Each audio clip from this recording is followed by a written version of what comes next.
এখন আমরা শিখব সিলেবল কি এবং কাকে বলে। সিলেবল হলো কোনো শব্দের এমন একটি উচ্চারণগত অংশ যা এক নিঃশ্বাসে বা একেবারে উচ্চারণ করা যায়। সহজভাবে বললে শব্দ ভাঙলে যে ছোট ছোট উচ্চারণের খণ্ড পাওয়া যায় সেগুলোকেই সিলেবল বলে। সিলেবল কত প্রকার ও কি কি? সাধারণভাবে সিলেবল 4 প্রকার। যেমন মনোসিলেবল, এক নিঃশ্বাসে বা একেবারে উচ্চারণ করা যায় এমন ওয়ার্ডকে মনোসিলেবল বলে।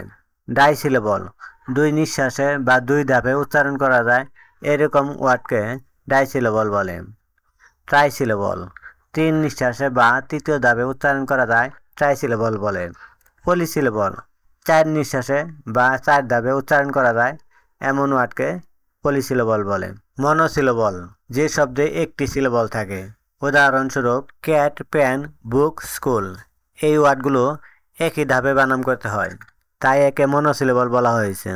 ডাইসিলেবল, যে শব্দে 2টি সিলেবল থাকে, উদাহরণস্বরূপ টেবল, পেপার, উইন্ডো, ডক্টর। এই ওয়ার্ডগুলো 2 ধাপে বানান করতে হয়, এই কারণেই এই ওয়ার্ডগুলোকে ডাইসিলেবল বলা হয়েছে। ট্রাইসিলেবল, যে শব্দে 3টি সিলেবল উচ্চারণের অংশ থাকে সেই শব্দকে ট্রাইসিলেবল ওয়ার্ড বলা হয়। যেমন কম্পিউটার, ইয়েস্টারডে, ব্যানানা, বিউটিফুল। এই প্রত্যেকটি ওয়ার্ডে 3টি করে সিলেবল আছে। পলিসিলেবল, যে ওয়ার্ডগুলো 4 নিঃশ্বাসে বা 4 ধাপে বানান করা যায় এই ওয়ার্ডগুলোকে পলিসিলেবল বলা হয়। যেমন এডুকেশন ওয়ার্ডটিতে 4টি ধাপে বানান করা যায়। এরপর দেখতে পাচ্ছি ইনফরমেশন, এই ওয়ার্ডটি 4টি ধাপে বানান করা যায়। 4-এর অধিক ধাপে যে ওয়ার্ডগুলো বানান করতে হয় সবগুলোকে আমরা বলবো পলিসিলেবল।